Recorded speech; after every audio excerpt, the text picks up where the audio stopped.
music, me Reggaeville. Reggaeville family SummerJam 2018 Sunday kicked off with an amazing band, and I have to start like this. In times where a lot of young people listen to very superficial music, that where people sing that they love their bed and at least their mom still, there is still hope for people like me who thought, oh God, everything is just caught up in narcissism. No, there are still people out doing great music, handcrafted music, play their instruments, have deep lyrics, social commentary, and they are here with me, the young talents of Memoria. Thank you so much, guys. Thank you. It was your first time at SummerJam performing today. How was it? Oof. Because it wasn't easy, right? No, it wasn't easy. It was just a crazy vibe. Like everything was stressed out before, so long. We was waiting so long just to become in the position to play on this stage, because 10 years ago we was the first time here. Our parents took us, and we wasn't not even into reggae music so much, and was like, yo, one day we want to play on the stage for real. And the first time playing on the red stage was like, yo, oh my God, I don't know if I can handle this, But when we reach and just when I just come up on the stage, was like, okay, I'm home. Yeah. I know the people in the crowd. Everybody was nervous. Even the people in the crowd, like my mother and my father was there. Like everybody was there, and the vibe was so amazing. Like just gave me my security to perform my show and do my part from us, because we was rehearsing so much for this. And it's like a dream come true. Nice. So you said it, family was there because you come actually from Cologne as well. This is where you started out, and so this must have been very special today as well, performing in front of a lot of friends and family. Yeah, I think the most difficult performance is when you know the crowd, because they judge you on a whole different level. Right. Because if we play in France and we know nobody, then it's an easy show, because we play there and we go, and if they hate us or like us, it no matter, because we don't see them again. Because if them hate us, they don't going to come to a show again, So, but if you know the crowd, it's a whole different vibe, and you're nervous because they can judge you and they know every single note of the songs them. So if you fuck up one note, one lyrics, they will hear it, I wrote it down, yeah. Oh. So but it's something special. If your family is there, it's something beautiful, and me enjoyed it. My dad enjoyed it. He said he was crying. Yeah, man. So everything cool, man. It was. My dad's a singer too, so he judged you really hard. He judged you really, really hard. And if you say it's a good show, then you definitely killed it. Oh yeah, you definitely did. And for you, there was a special challenge with the keyboard, because what happened? Yeah, I had struggled with my sounds. I don't know where the problem came from, but it was there, and I was stressed, and I was, okay, I can't play the show. But they gave me another keyboard so I could fix everything, and then I had a great time, a great show, and just fun, and it was a great concert. Yeah.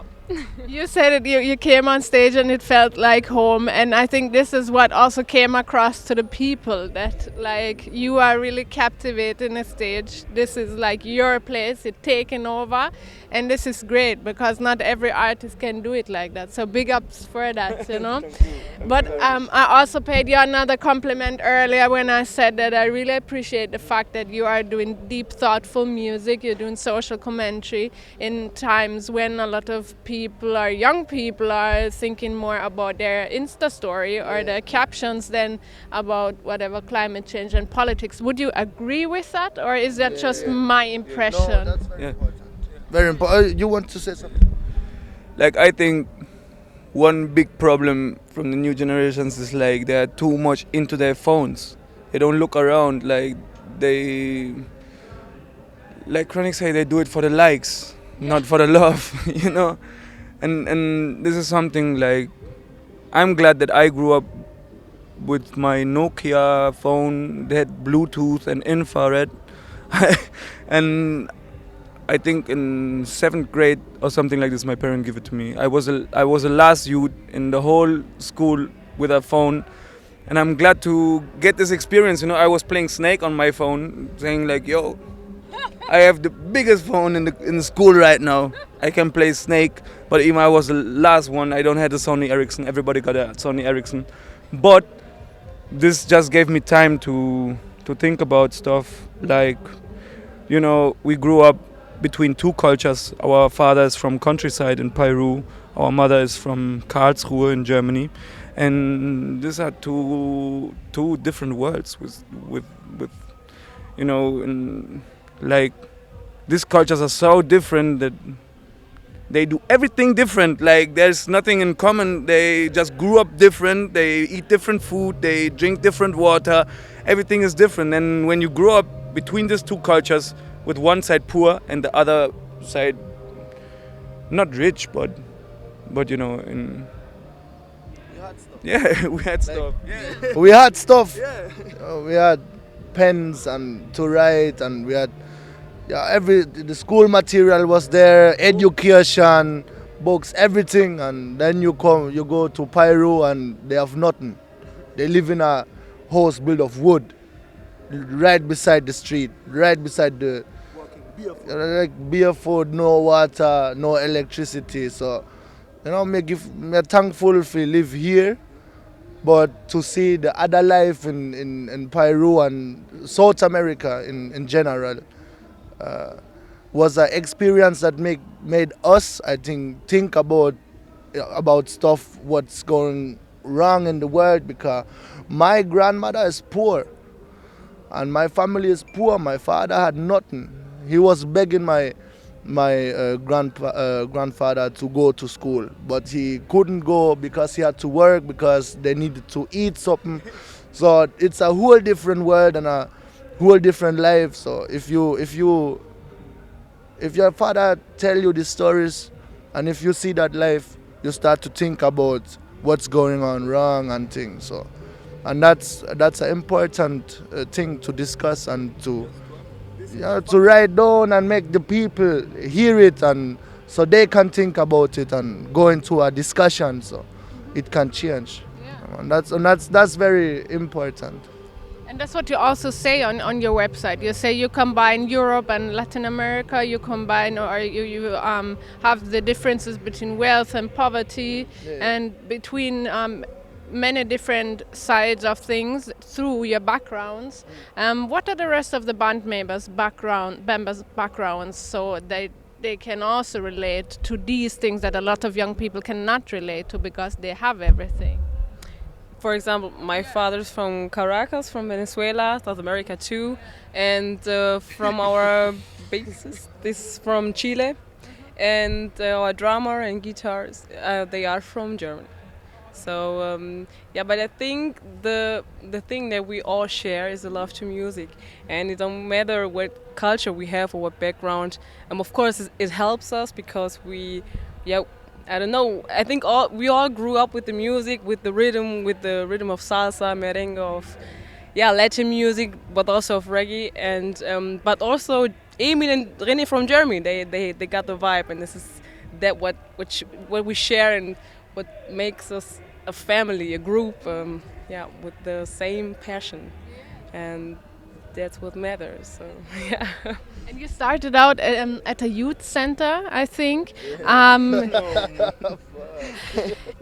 So would you say that in your circle, not just your band, but also the people that you par with, your friends and stuff, they were also all people that thought a bit deeper about stuff?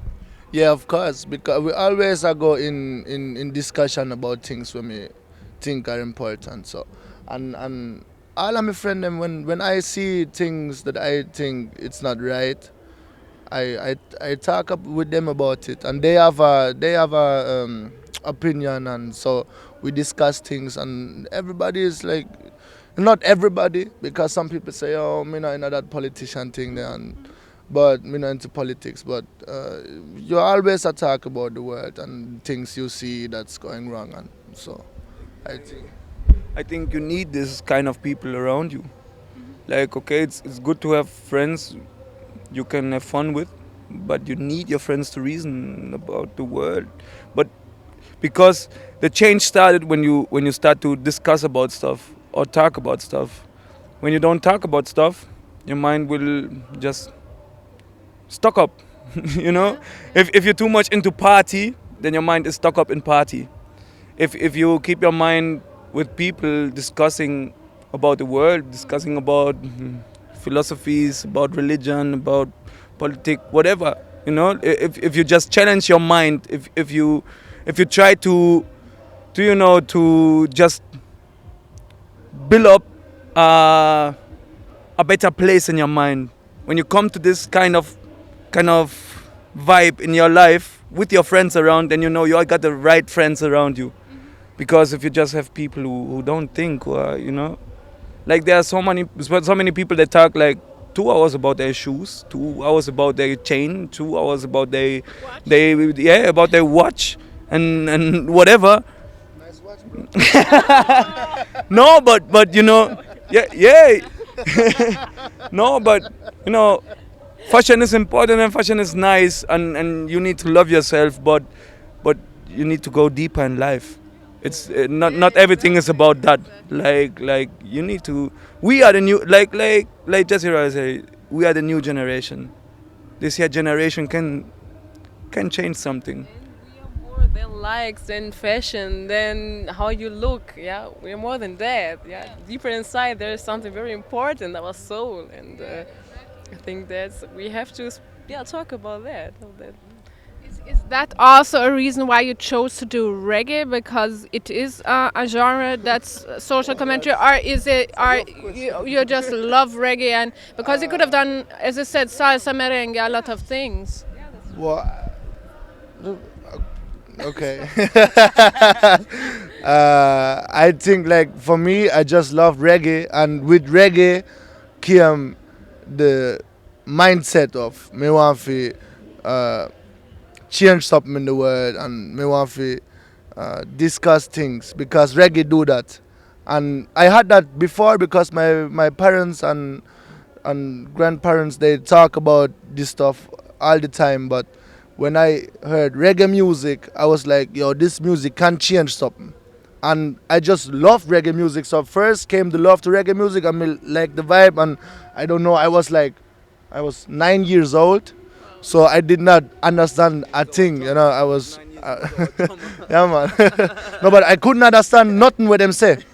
So I just love the vibe, and then with school I learned English, and then I understand the things, and I said, yeah, man, that's important, and then we start to do it myself. So I think that came like just naturally. I think. That's, you can really feel that, that you study this thing and that you're really with all your heart into it. That's what I also loved on stage. That's what I love about your videos as well. And speaking of that, 3 videos are out already that you can watch also on the Reggaeville YouTube channel, and the EP is out from Memoria, right? So where can the people find your music, and what can they look forward to in the near future coming? Everywhere. Like, you can follow us on YouTube, Spotify, Apple Music, Amazon Music, everywhere you want to. We just released 5 new songs. A little EP we put together. It's called Road to SummerJam, and we are gonna drop some new videos this year. I cannot say when, but this summer. We are playing whole heap of shows and working. We are working so much, like, you can expect a lot of new tunes. We are working on enough tunes. We have enough tunes just there, and we don't want to rush things. We don't want to rush things. We every time when we listen to songs, we're like, okay, no, I need to change something. No, better we play another horn section here, or another key section here, or maybe we sing it different. We don't know. We don't rush things. Like these tunes we are releasing right now, we record them last year in November, I think so. And we was working on them like every time, like, no, but you can expect enough we are working hard. We have enough tunes, and this year we are playing Catch Us at Sunrise Reggae Festival. We are in Aachen, we are in Dachslanden, Karlsruhe. Like to September we are full up. Yeah, Playing like every weekend we are playing, I think. And yeah, we're planning maybe in November and December another little tour, and then we are gonna release some new stuff, I think so. Nice, looking forward to that. But speaking of this perfectionism that you have, is this something that you all share? And how hard is it for 8 people to find like common sense and say, okay, let's do it like this, and this is how we're gonna do it? Is somebody just the leader? But I think the most of the time, Inti and Alma are the ones that really say, okay, we are do it like this. But come on, because he knows how to arrange things and how he wants it, and she always say, no, this note is wrong. Play another, play something else, or yo, right there, so we need some harmonies and things. So that's her role, and she do it, and nobody could do it better than her. So she do that, but I think everybody is playing an important part, because everybody, like when we build up a tune, everybody is involved, and everybody plays something that he thinks is good, and if it's not good, we just we say who think it's good or who think it's bad, and then we raise our heads, and the majority wins. So we are doing it like that, and everybody is involved, everybody doing his part, and that's how we build up our tunes. So, like mostly it's just jamming in the rehearsal room. We just catch a vibe and we are jamming, and then, yo, this rhythm is nice, let's arrange it. And then we build up an arrangement, and me and my brother, we sit down and write some lyrics and say, oh, listen to that.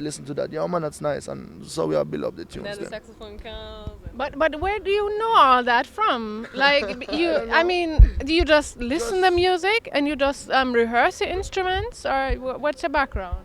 I don't know where it comes from. I don't know. It just, we grew up with it, and it just, I don't know, reggae, it's the heartbeat of the drum and of bass and drum is so important, and then I don't know, then come the keys, and then all together it starts with the vibe, and I don't know, it's that kind of music that is apart from us. What I think is, when you grow up with whole heap of musician coming to your house and everybody is just jamming and making music, and you grew up watching that and listening to that, and that's what happened in my house. Like, like every weekend musician came and my father was playing with them, and some musicians even stayed for 1 week to live there because they don't have no paper and it was illegal, and so we said, yo, come into our home, no problem. But and you have musicians coming and musicians going, and everybody is making music, and then you grow up and you grow up, and it's in you because you grew up watching that, and you have the vibe, and then we all love reggae music. So and sometimes we just go into we want to rehearse, and we say, yo, me don't want to rehearse, like play a bass line, and then our bass say, what? It no matter, just play something, and then start. And then the drums come in and we're like, yo, that's bad. Like the same family, you know? And then Right. and then it kind of just happens. I can't explain it, but it just happens. The vibe is there. So because we all grew up together. We know us from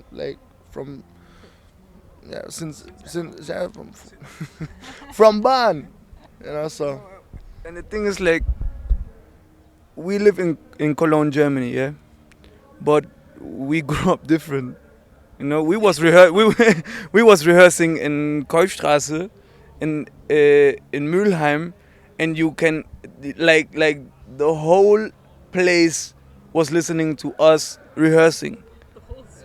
The whole street, like in the basement from our home, we was rehearsing, and there's like you know, it was like just in South America, in Peru, how my father rehearsed, like in the home, and we just come over and we was little youths.